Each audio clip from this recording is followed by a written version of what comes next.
Hello students, train your brain में आपका स्वागत है। तो आज हम क्लास 10th का मैथमेटिक्स का चैप्टर नंबर 3 पढ़ने वाले हैं, जिसका नाम है pair of linear equation in two variable, दो चरों वाले रैखिक समीकरणों का युग्म, जिसका कि आज हम इंट्रोडक्शन पढ़ने वाले हैं कि किस तरीके से हमें टू लीनियर इक्वेशन दी गई हैं एक्स और वाई में और किस तरीके से हमें इनको सॉल्व करना है। तो चलिए हम इंट्रोडक्शन करते हैं चैप्टर का। तो इसमें हमें two linear equation are in same two variable x and y, तो हमें दो समीकरणें दी गई हैं। स्टैंडर्ड इक्वेशन हमें किसकी दी है? लीनियर इक्वेशन की। तो किस तरीके से हम लिखेंगे स्टैंडर्ड इक्वेशन? क्या है हमारी? a1 x प्लस में b1 y प्लस में c1 इक्वल टू में 0। इसी तरीके से दूसरी इक्वेशन दी है a1 x प्लस में b2 y प्लस में c2 इक्वल टू 0। ये हमारी फर्स्ट इक्वेशन हो गई, ये हमारी दूसरी इक्वेशन हो गई। दोनों इक्वेशन किस में है? Linear equation are in same two variable x and y में इक्वेशन है दोनों की दोनों इक्वेशन को हमें किस तरीके से सॉल्व करना है ये देखेंगे। अब हमें इसके 3 मेथड देखने हैं। दोनों इक्वेशन को हम 3 मेथड से सॉल्व कर सकते हैं। तो देख लेते हैं कौन कौन से मेथड्स हैं। दो चर वाले रैखिक समीकरण युग्मों का हल कितने तरीके से कर सकते हैं हम? टू लीनियर इक्वेशन सॉल्व कैसे करेंगे? सबसे पहला मेथड हमारा है ग्राफीय मेथड, ग्राफीय विधि, या आप इसको बोल सकते हैं ग्राफिक मेथड। दूसरा है हमारा प्रतिस्थापन विधि या फिर सब्स्टिट्यूशन मेथड।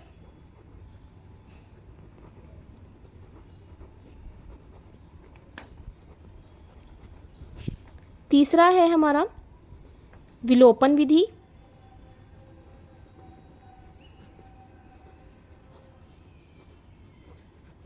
जिसे कि हम एलिमिनेशन मेथड बोलते हैं।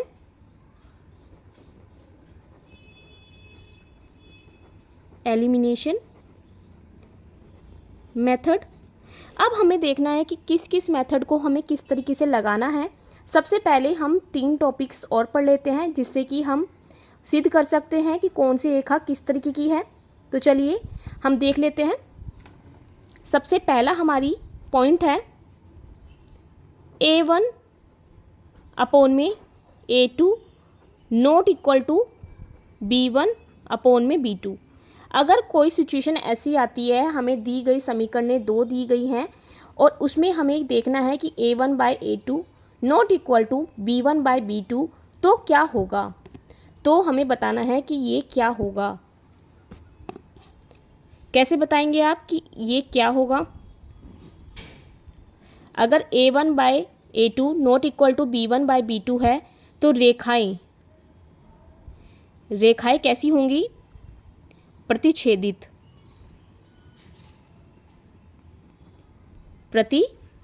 रेखाएं होंगी। और इसका जो हल होगा, एक हल निकलेगा। इसका हल कैसा निकलेगा? एक, क्योंकि प्रतिच्छेदित एक दूसरे को काटती हुई होंगी। कैसी होंगी? इस तरीके की होंगी।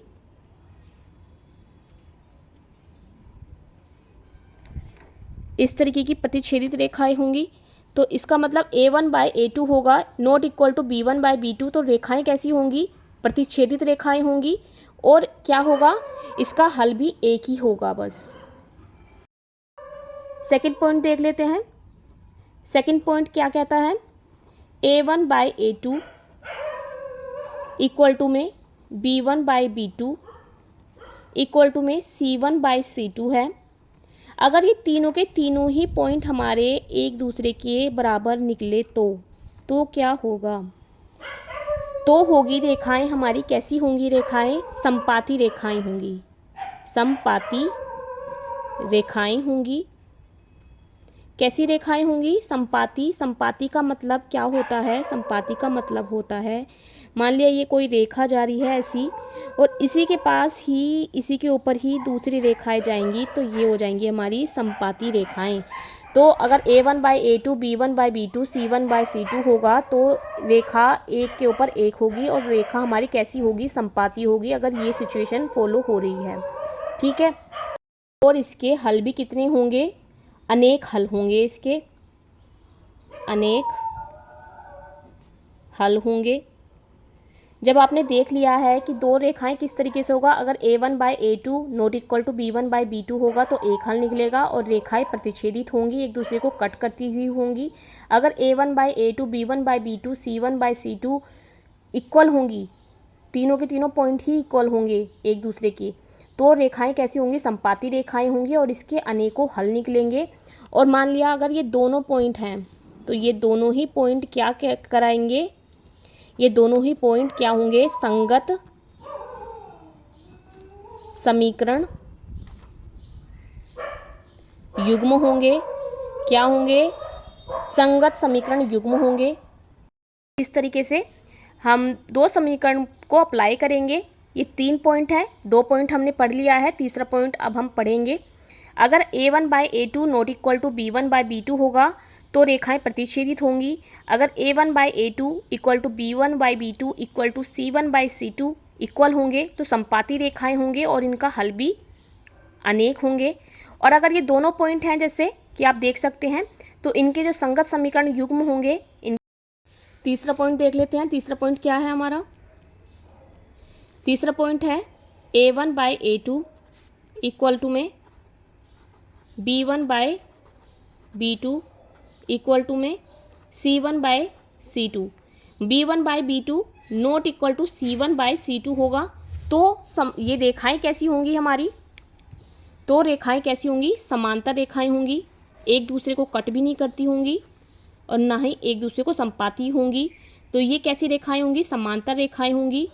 अगर ऐसा पॉइंट है A1/A2 इक्वल है B1/B2 के, पर C1/C2 नॉट इक्वल टू होगा B1/B2 के, तो होगी रेखाएं कैसी? समांतर रेखाएं होंगी। समांतर रेखाएं कैसी होती हैं? समांतर रेखाएं होती हैं ऐसी, माना कि ये हो गई एक रेखा और ये हो गई, पर ये एक दूसरे को नहीं कट कर रही हैं, तो ये रेखाएं कैसी हो जाती हैं? समांतर रेखाएं हो जाती हैं। और इनका जो हल होता है ना, कोई हल नहीं निकलता इनका, नहीं निकलता। और क्या होता है? और इनका जो असंगत समीकरण युग्म होता है, मतलब कि कुछ भी संगत नहीं होता इनमें, तो ये जो समीकरण हो जाती हैं ये कैसी हो जाती हैं? समांतर रेखाएं हो जाती हैं और कोई हल नहीं निकलता इनका। और जो इनका युग्म होता है वो भी असंगत समीकरण युग्म होता है। तो इस तरीके से हमें तीनों पॉइंट को बहुत अच्छे से समझना है, जिससे कि हम आगे के क्वेश्चन ईजिली कर पाएंगे। तो देखिए, इस तरीके से हमने ये तीनों पॉइंट भी पढ़ लिए हैं और तीनों मेथड भी हमने देख लिए हैं। अब हम क्वेश्चन करना स्टार्ट करते हैं। जैसे कि मैं एक एग्जाम्पल ले लेती हूँ, जिससे कि हम तीनों मेथड को अप्लाई करेंगे और हमें तीनों मेथड्स को बहुत अच्छे से अप्लाई करना आना चाहिए। किस तरीके से हमें ग्राफिक मेथड लगाना है, किस तरीके से हमें सब्स्टिट्यूशन मेथड लगाना है और किस तरीके से हमें एलिमिनेशन मेथड को अप्लाई करना है। तो चलिए अब हम तीनों मेथड को एक एक करके अप्लाई करते हैं। तो मैं ले लेती हूँ एक एग्ज़ाम्पल। एग्ज़ाम्पल हमारा है x + 3y इक्वल टू में 6 और है 2x - 3y इक्वल टू में 12। ये हमारी फर्स्ट इक्वेशन है और ये हमारी सेकंड इक्वेशन है। ठीक है। अब हम क्या करेंगे? ग्राफिक मेथड को अप्लाई करेंगे।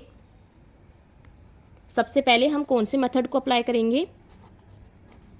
Graphic method. By graphic method से करेंगे सॉल्यूशन। ठीक है, तो करते हैं। सबसे पहले क्या करते हैं, हम दो बॉक्सेस बना लेते हैं इस तरीके से।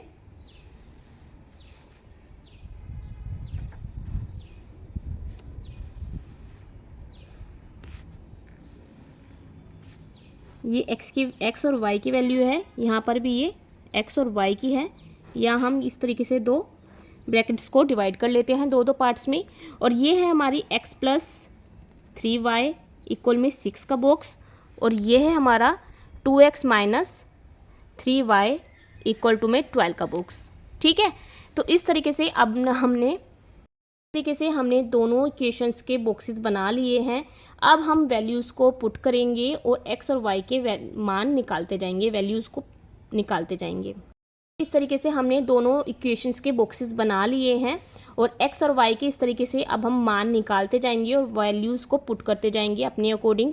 मान लिया हमने इस वाली फर्स्ट इक्वेशन में, ये फर्स्ट इक्वेशन है और ये सेकंड है, तो मान लिया हमने इक्वेशन नंबर फर्स्ट, तो क्या करेंगे, x प्लस 3y इक्वल में 6 में हम क्या पुट करेंगे, मान लिया y इक्वल में क्या मान लेंगे 0। अगर हमने y की वैल्यू 0 रख देंगे तो x की वैल्यू क्या आ जाएगी अपने आप से ही, 3 इंटू 0 इक्वल में 6, तो x की वैल्यू आ जाएगी हमारी 6।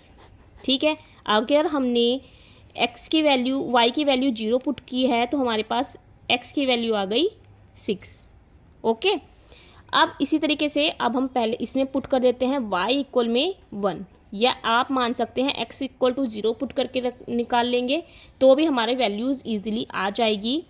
देखिए, अब हम y की जगह क्या पुट करेंगे 1, तो x प्लस 3 इंटू 1 इक्वल में 6, या फिर x प्लस 3 इक्वल में 6, या फिर x इक्वल में 6 माइनस 3, या x की वैल्यू आ जाएगी हमारी 3। ठीक है, अब इसी तरीके से हम दूसरी इक्वेशन में मान निकाल लेते हैं। अगर हमने y की वैल्यू 1 पुट करी है तो हमारे पास x की वैल्यू आ गई 3। ठीक है, इसी तरीके से हम इक्वेशन नंबर 2 से करेंगे, तो 2 हमारी क्या है, 2x माइनस 3y इक्वल में 12। तो x की या y की वैल्यू आप क्या पुट करेंगे, x की वैल्यू पुट कर लेते हैं 0। अब की बार x की वैल्यू पुट करेंगे 0, तो क्या आ जाएगा हमारे पास 2 इंटू 0 माइनस 3y इक्वल में 12, या फिर y इक्वल में 12, क्योंकि तो 0 हो जाएगा, माइनस के 3 यहाँ आ जाएंगे नीचे, क्योंकि मल्टीप्लाई में तो डिवाइड में जाएगा, तो 4 आ जाएगा। y की वैल्यू आ गई हमारी माइनस के 4। ठीक है, जब हमने x की वैल्यू 0 रखी, 0 पुट की, तो हमारे पास y की वैल्यू आ गई माइनस के 4। ठीक है, इसी तरीके से अगर हम y की वैल्यू भी 0 पुट करते हैं तो हमारे पास क्या आता है, 2 इंटू x, ये 2x है, माइनस 3 इंटू 0 इक्वल टू में 12, तो ये तो 0 हो जाएगा, यहाँ पे 2x इक्वल टू में 12 बचा, या फिर x इक्वल टू में 12/2 हो गया, 2 से ये कट जाएगा तो क्या आ जाएगा, x इक्वल टू में 6, तो x इक्वल में 6 आ गया। मतलब कि अगर हमने किसकी वैल्यू, y की वैल्यू 0 पुट की, y की वैल्यू क्या पुट की 0, तो हमारे पास क्या आ गया, 6 आ गया। तो इस तरीके से हमारे दोनों बॉक्सेस हमें मिल गए हैं। अब हम आगे की, तो इस तरीके से आप देख सकते हैं दोनों बॉक्सेस की हमने वैल्यूज़ निकाल ली है। x की वैल्यू भी आप कुछ भी ले सकते हैं, मान सकते हैं, कुछ भी रखकर आप y की वैल्यू निकाल सकते हैं। और इस तरीके से हमने दोनों बॉक्सेस में x और y के मान निकाल लिए हैं। अब हम ग्राफिक मेथड को अप्लाई करते हैं ग्राफ बनाकर। तो देखिए हम ग्राफ कैसे बनाएंगे। सबसे पहले हम इस तरीके से y एक्सिस बनाएंगे और x एक्सिस बनाएंगे इस तरीके से। ये हमारा y है, ये हमारा y डैश हो गया, ये हमारा x एक्सिस हो गया, ये हमारा x डैश एक्सिस हो गया। उसके बाद हमारा जो ये है, ये हमारा 0 पॉइंट होता है। यहाँ पे इधर की साइड हमारा प्लस पॉइंट होता है, क्योंकि ये राइट हैंड साइड प्लस इस तरीके से, और हमारा लेफ़्ट साइड -1, -2, -3, -4। इसी तरीके से नीचे हमारा -1, -2, -3 और -4। इस तरीके से ऊपर की साइड फिर से हमारा +1, +2, +3, +4 एंड 5 इस तरीके से जाता है। अब हमने सबसे पहले इस इक्वेशन का नंबर देख लेते हैं। x की वैल्यू 6 है, तो ये 6 पॉइंट आ जाएगा यहाँ पर। ये हमने पॉइंट आउट कर दिया है। और जीरो वाई क्या था हमारा जीरो, तो जीरो तो ये जीरो ही हो जाएगा, ये पॉइंट है दोनों। अब इसमें देख लेते हैं, ये वाला पॉइंट देखते हैं। एक्स वाई अब की बार एक्स जीरो है, वाई हमारा क्या है 2 है, तो इसको पॉइंट आउट कर लेंगे इस तरीके से, ठीक है। अब हमारी एक ये लाइन ड्रॉ हो जाएगी, ये वाली। ये कौन सी लाइन जा रही है हमारी, कौन सी इक्वेशन की लाइन जाएगी, ये है हमारी x plus 3y equal to में 6। ये इसके पॉइंट आए, पॉइंट कौन कौन से थे हमारे, इसका पॉइंट है हमारा 0 और 2, और इसका पॉइंट है हमारा 6 और 0। इस तरीके से हमें नोट डाउन करने हैं बिंदुओं को, पॉइंट्स को। अब हमें दूसरी इक्वेशन के पॉइंट को भी ड्रॉ करना है। तो इस तरीके से x एक्सिस क्या है 0, तो x 0 हो गया, y हमारा क्या है -4, तो इधर साइड हो जाएगा, ये पॉइंट आ जाएगा। y की जगह जाना है ना, y देखना है, तो y हमारा माइनस नीचे जाएगा, तो ये y हो जाएगा, ये वाला पॉइंट आ जाएगा। अब हमें क्या देखना है, दूसरा पॉइंट, x अगर 6 है, x यही वाला फिर से आ जाएगा 6, और y हमारा फिर से 0 हो जाएगा, तो ये वाला फिर से पॉइंट आ जाएगा 6 और 0 भी यही है हमारा पॉइंट, क्योंकि x एक्सिस यही है और 0 यहीं पर मिलता है। इस तरीके से ये वाला पॉइंट हमारा क्या हो जाएगा 0 और -4, तो ये वाला लाइन भी इसी पे ड्रॉ हो जाएगा इस तरीके से। तो आप देख सकते हैं ये एक दूसरे को कट कर रहा है। ये वाली इक्वेशन हमारी कौन सी हो जाएगी, दूसरी इक्वेशन क्या थी हमारी 2x माइनस में 3y इक्वल में 12। तो इस तरीके से हमने ग्राफिक पॉइंट देख लिए हैं। ग्राफिक पॉइंट आपको किस तरीके से अप्लाई करना है ये भी आपको समझ आ गया होगा। अगर नहीं आया है तो और भी क्वेश्चन हम करेंगे, ये सिर्फ एक एग्जांपल था जिससे कि हमें पता चल गया है कि हमें ग्राफिक मेथड किस तरीके से अप्लाई करना है। तो बिंदुओं को निकालना बहुत ईजी है। इस तरीके से हमें सभी बिंदुओं पर पॉइंट को निकाल लेना है और डिब्बों को कैसे हम x और y का मान निकालेंगे और ग्राफ में शो करेंगे। किसी भी पॉइंट पर आप x और y का मान निकालकर ग्राफ में प्रेजेंट करना है और इस तरीके से हमें ग्राफिक मेथड को अप्लाई करना है। तो चलिए अब हम सेकंड मेथड को देख लेते हैं। तो अब हम सब्स्टिट्यूशन मेथड पढ़ेंगे कि किस तरीके से हमें प्रतिस्थापन विधि को अप्लाई करना है क्वेश्चन में। तो हम जो हमने एग्जाम्पल लिया था उसी एग्जाम्पल को भी सब्स्टिट्यूशन मेथड से भी करेंगे। जैसे कि हमारा क्वेश्चन था x plus 3y equal to में 6 और था हमारा 2x minus 3y equal to में 12। ये हमारी फर्स्ट इक्वेशन है, ये सेकंड है। इसको हमें किस तरीके से सब्स्टिट्यूशन मेथड से करना है ये देख लेते हैं। तो equation number by equation number 1, इससे हम क्या करेंगे x का मान निकाल लेंगे। x इक्वल टू में 6 है, 6 को इधर ही छोड़ देंगे और y की वैल्यू भी इधर ही ले आएंगे, माइनस के यहाँ प्लस था तो माइनस में आ जाएगा। तो ये इक्वेशन हमारी निकल गई है तीसरी वाली, इसे हम इक्वेशन नंबर 3 मान लेंगे। मतलब कि x का मान हमने y के पदों में निकाल लिया है। अब हम क्या करेंगे, x की जगह दूसरी इक्वेशन में, ठीक है, x इक्वल टू में 6 minus 3y put equation number 2। x का मान किस में पुट कर देंगे हम, इक्वेशन नंबर 2 में। तो 2 तो ऐसे ही रहेगा, x की जगह हम क्या पुट कर देंगे 6 माइनस 3y। इक्वेशन नंबर 2 हमारी ये है 2x minus 3y equal to में 12। तो x की जगह हमने ये जो वैल्यू निकाली थी फर्स्ट से, इसको पुट कर देंगे और प्लस कर देंगे, ये आ जाएगा हमारा माइनस के 3y ऐसे ही रहेगा और इक्वल में 12, ठीक है। इसकी मल्टीप्लाई अंदर कर देंगे तो क्या आ जाएगा 6 दूनी 12 माइनस में 2 तिया 6y और ये आ जाएगा माइनस के 3y इक्वल टू में 12, ठीक है। अब हमारा मान क्या आया है, यहाँ से 12 को हम इधर छोड़ देंगे और यहाँ पर कितना आ जाएगा माइनस के 9y हो जाएगा और यहाँ से जब ये 12 जाएगा इधर से तो ये माइनस के हो जाएगा, माइनस से माइनस कट हो जाएगा। तो माइनस के 9y इक्वल में क्या आ जाएगा हमारा 0 या फिर y इक्वल में आ जाएगा 0, ओनली 0, क्योंकि माइनस इधर जाए ना जाए कोई फ़र्क नहीं पड़ता 0 पर।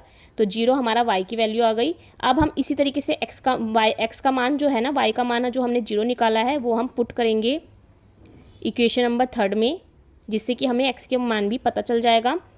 तो इसमें पुट करेंगे तो x इक्वल में 6 माइनस 3 इंटू 0, या फिर x इक्वल टू में क्या आ जाएगा हमारा ओनली 6, जो कि हमारे पहले भी आया था जब हमने y का मान 0 रखा था।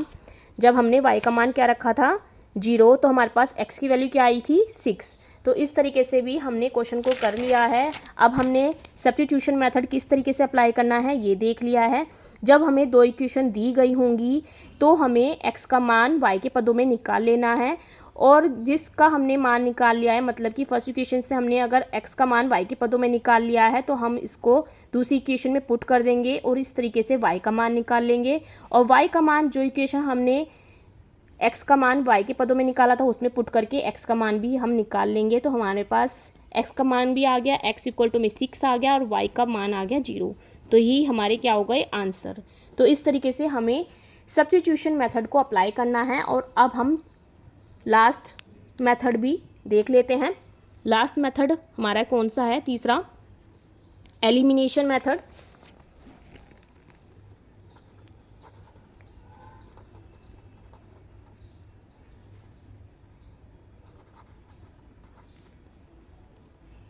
एलिमिनेशन लास्ट मेथड हमारा देख लेते हैं, उसके बाद हम एक्सरसाइज पर आएंगे।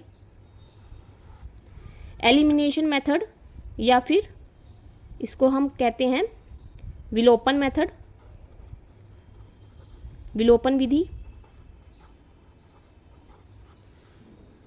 तो इसको भी देख लेते हैं। इसमें हमें क्या करना है, x प्लस 3y, एग्जाम्पल हम वही ले लेंगे जो हमने लिया था। एग्जाम्पल है हमारा x plus 3y equal to में 6, 2x माइनस 3y इक्वल में 12। ये हमारी फर्स्ट इक्वेशन है, ये सेकंड है। अब हम क्या करेंगे, बाय इक्वेशन नंबर 1 एंड 2। तो क्या करेंगे, हमारी इक्वेशन है x प्लस 3y इक्वल में 6 और 2x माइनस 3y इक्वल में 12। तो अब हम इनको क्या कर देंगे, हमने देखना है x का मान, x के कोफिशिएंट और y के कोफिशिएंट। x के पास 1 है और यहाँ दूसरी इक्वेशन में 2 है, यहाँ पे 3 है, यहाँ माइनस 3 है, यहाँ पर 6 है, यहाँ 12 है। तो मतलब हमें ये x और y के कोफिशिएंट देखने हैं कि कौन से इक्वल हैं या नहीं है। अगर इक्वल नहीं है तो इक्वल बनाने होते हैं। किस तरीके से हम इक्वल बना सकते हैं, मान लिया यहाँ पे अभी अगर 3y के कोफिशिएंट 3 ना होते तो हमें बनाने पड़ते। जैसे कि यहाँ अगर हमने 2 बनाना है तो पूरी इक्वेशन को हमें 2 से मल्टीप्लाई कर देना है। तो कोफिशिएंट इक्वल करने के बाद हम मेथड को अप्लाई करेंगे। तो इस तरीके से हमने क्या किया है, x प्लस 3y इक्वल में 6 हो गया, 2x माइनस 3y इक्वल में 12 हो गया। अब हम क्या करेंगे, घटा देंगे इक्वेशन को या जोड़ देंगे। जोड़ने पर अगर हमें x के कोफिशिएंट बराबर करने हैं तो 2 से मल्टीप्लाई करके भी हम x का मान या y का मान निकाल सकते हैं। तो यहाँ पे सिमिलर हैं दोनों के कोफिशिएंट, तो हम सबसे पहले क्या कर देंगे, जोड़ने पर तो 3y और माइनस के 3y एक दूसरे से कट जाएंगे, यहाँ पर हो जाएगा 3y, क्योंकि जोड़ना है। x और 2x कितने हो जाएंगे, 3x, और यहाँ पर हो जाएंगे 6 और 12 हो जाएंगे 18, या फिर x इक्वल में हो जाएगा 18/3, 3 6 18। तो x की वैल्यू क्या आ गई हमारी 6। अब हम x की वैल्यू कोई भी इक्वेशन में पुट करके y की वैल्यू भी निकाल लेंगे। तो x प्लस 3y इक्वल में 6, या फिर x की वैल्यू 6 आई थी, x का मान समीकरण 1 में रखने पर, तो 1 में रखेंगे x का मान 3y इक्वल में 6, या फिर 3y इक्वल में 6 माइनस 6, और y की वैल्यू आ गई हमारी 0। तो इस तरीके से हमने क्वेश्चन को सोल्व कर लिया है। और जैसे कि आपने पहले भी देखा था, अगर हमारा x का मान 6 था तो y की वैल्यू 0 निकली थी। अब हमने यहाँ पर भी इसी तरीके से एलिमिनेशन मेथड को भी अप्लाई करके x की वैल्यू 6 और y की वैल्यू 0 निकाल ली है। तो आपको तीनों मेथड ईजिली समझ आ गए होंगे। और अगर आपको कोई क्वेरी है, समझ नहीं आ रहा है, तो आप मुझसे दोबारा से पूछ सकते हैं। कोई भी क्वेश्चन मैं बताने के लिए मना नहीं करूँगी। देख सकते हैं इस तरीके से हमने एलिमिनेशन मेथड को भी अप्लाई कर लिया है और x और y का मान भी निकाल लिया है। और अगर आपको कोई क्वेरी है, कोई क्वेश्चन नहीं समझ आया है या मेथड नहीं समझ आया है तो आप मुझे कमेंट करके पूछ सकते हैं, मैं आपको ज़रूर आंसर करूँगी। और अगर आपको मेरी वीडियो पसंद आती है, समझ में आ रहा है मेरा मेथड समझाने का, तो आप मेरे वीडियो को लाइक कर सकते हैं, चैनल को सब्सक्राइब कर सकते हैं ट्रेन योर ब्रेन को, जिससे कि मैं और भी एक्सरसाइज चैप्टर्स को आपके सामने रख पाऊँगी। जब आप सपोर्ट करेंगे तो ही आगे बढ़ेंगे आप भी और मैं भी। तो इस तरीके से हम एक्सरसाइज और चैप्टर्स को कंप्लीट करते जाएंगे और किसी भी क्वेश्चन को हम नहीं छोड़ेंगे। अब हम एक्सरसाइज करेंगे, एक्सरसाइज 3.1। तो इसी तरीके से आप मेरे साथ जुड़े रहिएगा, जिससे कि आप भी और मैं भी दोनों ही साथ मिलकर पढ़ते रहें। देख सकते हैं इस तरीके से हमने एलिमिनेशन मेथड को भी अप्लाई कर लिया है और x और y का मान भी निकाल लिया है। और अगर आपको कोई क्वेरी है, कोई क्वेश्चन नहीं समझ आया है या मेथड नहीं समझ आया है तो आप मुझे कमेंट करके पूछ सकते हैं, मैं आपको ज़रूर आंसर करूँगी। और अगर आपको मेरी वीडियो पसंद आती है, समझ में आ रहा है मेरा मेथड समझाने का, तो आप मेरे वीडियो को लाइक कर सकते हैं, चैनल को सब्सक्राइब कर सकते हैं ट्रेन योर ब्रेन को, जिससे कि मैं और भी एक्सरसाइज चैप्टर्स को आपके सामने रख पाऊँगी। जब आप सपोर्ट करेंगे तो ही आगे बढ़ेंगे आप भी और मैं भी। तो इस तरीके से हम एक्सरसाइज और चैप्टर्स को कंप्लीट करते जाएंगे और किसी भी क्वेश्चन को हम नहीं छोड़ेंगे। अब हम एक्सरसाइज करेंगे, एक्सरसाइज 3.1। तो इसी तरीके से आप मेरे साथ जुड़े रहिएगा, जिससे कि आप भी और मैं भी दोनों ही साथ मिलकर पढ़ते रहें। कैसे आप मेरे साथ जुड़े रहिएगा, जिससे कि आप मैथ का कोर्स ईज़िली कंप्लीट कर सके। तो चलिए अब हम फिर मिलते हैं नई एक्सरसाइज 3.1 के साथ। जब तक के लिए पढ़ते रहिए, समझते रहिए। कुछ नहीं समझ आएगा तो कमेंट करके फिर मिलते हैं नई एक्सरसाइज के साथ। जब तक के लिए बाय बाय।